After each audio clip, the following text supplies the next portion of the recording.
आज हम विस्तार से जानेंगे कि भारत में आलू का उत्पादन, निर्यात और प्रोसेसिंग उद्योग कैसे बढ़ रहा है और इससे किसानों को क्या लाभ मिल सकता है। तो साथियों, चलिए बिना देरी किए शुरू करते हैं। भारत में आलू का उत्पादन और खपत पर मैंने एक विशेष डेटा एकत्रित किया है। साथियों, उसके विषय में चर्चा करते हैं। भारत दुनिया में आलू उत्पादन के शीर्ष देशों में शामिल है। दूसरे नंबर का देश है साथियों भारत आलू उत्पादन में। देश में हर साल लगभग 600 पौने 600 लाख टन आलू का उत्पादन होता है। इसमें से 70% घरेलू खपत में जाता है।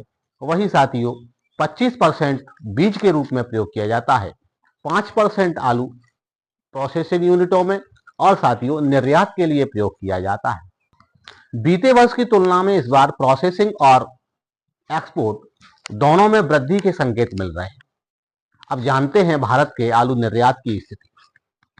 तो साथियों, भारत से आलू निर्यात का अगर बीते 4-5 वर्षों का विश्लेषण करेंगे तो मैंने एक डेटा एकत्रित किया है साथियों, उसको मैं आपके बीच शेयर कर रहा हूं। भारत अपने आलू निर्यात लगभग 33 देशों के लिए अब तक करता है, जिसमें से बांग्लादेश, नेपाल, श्रीलंका प्रमुख देश हैं साथियों। इनको बड़ी मात्रा में आलू का निर्यात होता है। इसके अलावा मलेशिया, इंडोनेशिया, मध्य पूर्व के देशों में भी आलू निर्यात होता है।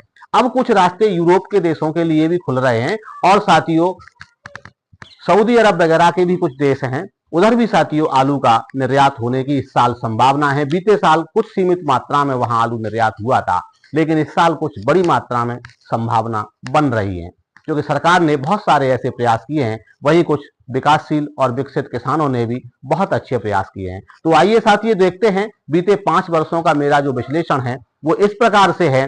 2021 में जो 20-21 था, जिसका भी 21 की बात करेंगे तो साथियों लगभग 2 लाख टन आलू का निर्यात किया गया। 21-22 की बात करते हैं साथियों तो लगभग 3.5 लाख टन आलू का निर्यात किया गया था। 22-23 की बात करते हैं तो लगभग 5 लाख टन आलू का निर्यात किया गया था, 5.25 के आसपास था। वहीं साथियों अगर 23-24 की बात करते हैं तो लगभग 8 लाख टन आलू का निर्यात किया गया था। और अब जो 24-25 है इसकी अगर बात करते हैं तो साथियों इस साल एक बड़ी संभावना है, लगभग 12 से 15 लाख टन आलू का निर्यात होने की बहुत अच्छी संभावना बन रही है। तमाम सारे किसान भाइयों ने और सरकार के बहुत सारे साझा प्रयासों से बहुत अच्छे रास्ते इस साल खुले हैं। इस साल सरकार की तरफ से कई नए निर्यात के मार्ग खोले गए हैं और प्रगतिशील किसानों ने इस बार नए बाजार खोले हैं।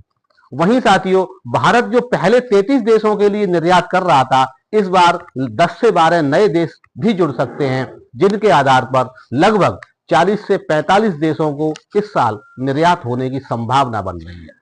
भारत में आलू प्रसंस्करण उद्योग और उसकी क्षमता की अगर बात करते हैं तो साथियों वर्तमान में भारत में लगभग 1200 से 1300 टन आलू प्रतिदिन प्रोसेस होने की क्षमता है। यानी आप ये कहें कि साल भर में लगभग 4 से 5 लाख टन आलू के प्रसंस्करण होने की इकाइयां स्थापित हैं और भविष्य में इसके और बढ़ने का रास्ता खुल चुका है, क्योंकि कई नई इकाइयां स्थापित होने के लिए तैयारी चल रही है। वहीं एक इकाई का विस्तार भी हो रहा है, जिसमें उसकी क्षमता बहुत अधिक बढ़ जाएगी। तो साथियों आइए जानते हैं कौन कौन सी वो इकाइयां हैं जो अभी वर्तमान में भारत के अंदर स्थित हैं। तो साथियों एक इकाई है उत्तर प्रदेश में ही बिजनौर में। ये साथियों एग्रिस्टो मासा प्राइवेट लिमिटेड के द्वारा स्थापित किया गया है और इसकी जो क्षमता है वो लगभग 7500 टन प्रति वर्ष की है।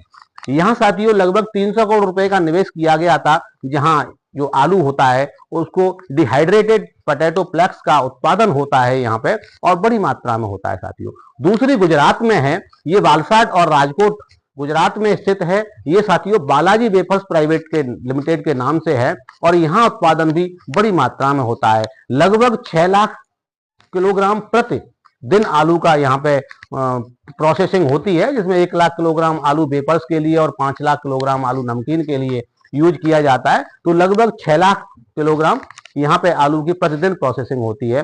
अब साथियों एक और है उत्तर प्रदेश में ही शाहजहांपुर में। ये साथियों संयंत्र जो लगा हुआ है, ये यूनिट लगी हुई है, ये संयंत्र यूनिट क्रभको और फार्मफाइट्स का संयुक्त उद्यम है और यहाँ बड़ी मात्रा में आलू प्रोसेस किया जाता है।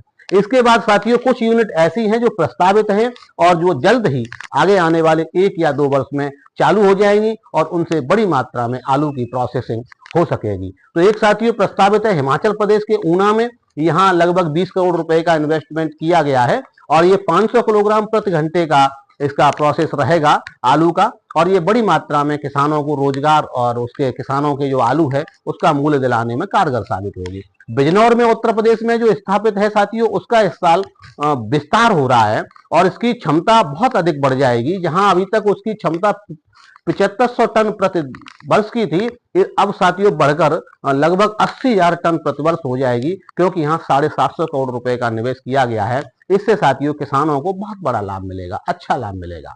अब साथियों बात करते हैं किसानों के लिए महत्वपूर्ण सलाह। एफपीओ समाचार की तरफ से किसानों के लिए जो सलाह मैं देना चाहता हूं साथियों, इस वर्ष आलू उत्पादन बीते वर्ष की तुलना में 10 से 12% कम रहने वाला है। ये साथियों सभी स्थितियां लगभग क्लियर हो गई हैं। मैंने आपको पश्चिम बंगाल का आंकड़ा निकाल कर दिया, उत्तर प्रदेश का दिया, गुजरात का दिया, साथियों बिहार का दिया। ये सभी आंकड़े लगभग गवर्नमेंट की मुहर लगने के बाद अब निश्चित हो चले हैं और यहाँ पैदावार बीते वर्ष की तुलना में हर जगह पे कम है।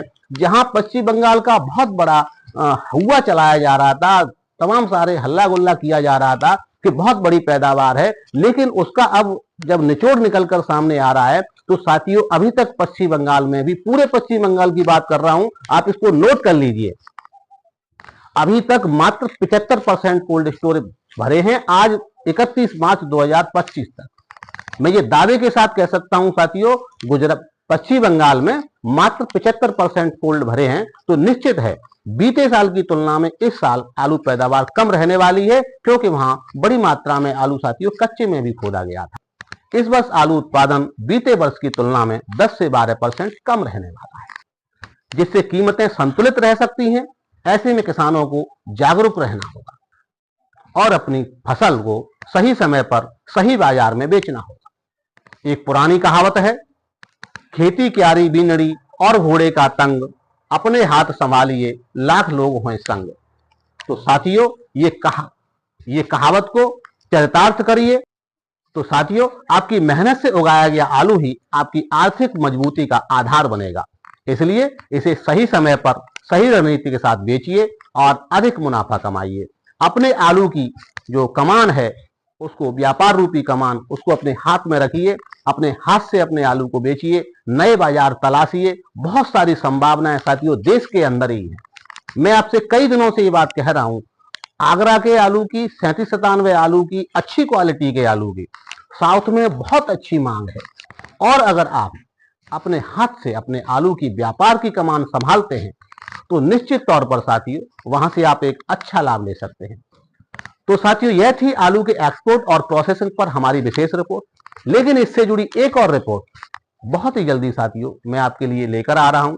अगली रिपोर्ट होगी किसान रेल। साथियों आलू की बेहतर ढुलाई के लिए एक नया विकल्प है। इस रिपोर्ट में हम आपको बताएंगे कि आप किसान रेल का प्रयोग अपने लिए कैसे कर सकते हैं। किसान रेल के मार्ग कौन कौन से होंगे, आलू को देश भर में किन रास्तों से तेज तरीके से, अच्छे तरीके से, सुलभ तरीके से भेजा जा सकता है, रेलवे की सब्सिडी और योजनाओं का कैसे लाभ उठा सकते हैं। साथियों रेलवे के द्वारा क्या क्या सुविधाएं किसानों को दी जा रही हैं, उनका लाभ आप कैसे उठा सकते हैं, कैसे बुकिंग कर सकते हैं, पूरा साथियों विश्लेषण रेलवे अधिकारियों के इंटरव्यू के साथ में साथियों इस रिपोर्ट को आपके सामने पेश करूंगा। एक प्रॉपर आपको जानकारी दूंगा। हमारी टीम आपके लिए प्रत्येक अपडेट सबसे सटीक और सबसे पहले लाने के लिए बहुत बड़ी और कड़ी मेहनत कर रही है साथियों, ताकि आपको सही जानकारी मिल सके और आप अपनी फसल का अधिकतम लाभ उठा सकें। हमारा संकल्प आप पहले से जानते हैं, आपसे भी कई बार निवेदन किया गया है, किसान हित ही राष्ट्र हित हमारा मुख्य उद्देश्य है। अगर आपको यह जानकारी उपयोगी लगी हो तो साथियों वीडियो को लाइक करें, अपने इष्ट मित्रों के बीच शेयर करें और साथियों अगर आपको मेरा कार्य बहुत अच्छा लग रहा हो और हमसे आप लगातार जुड़े रहना चाहते हैं तो वीडियो को सब्सक्राइब करें। आपका एक सब्सक्रिप्शन हमारी टीम के लिए और हमारे लिए आशीर्वाद साबित होगा। तो साथियों ये थी मेरी आज की महत्वपूर्ण रिपोर्ट। कल फिर मिलेंगे आपके साथ एक महत्वपूर्ण रिपोर्ट के साथ। तब तक के लिए मुझे दीजिए विदा। एफपीओ समाचार के लिए आगरा से शंभू दयाल शर्मा।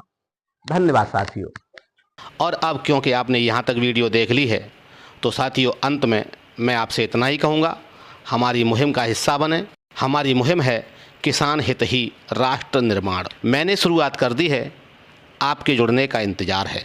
साथियों, मुहिम से जुड़ने के लिए FPO समाचार सभी सोशल मीडिया प्लेटफॉर्म पर उपलब्ध है। यूट्यूब चैनल हो, व्हाट्सएप चैनल हो, व्हाट्सएप ग्रुप और कम्युनिटी हो, फेसबुक पेज हो या हो फेसबुक ग्रुप, सभी जगह आप हमसे जुड़ सकते हैं।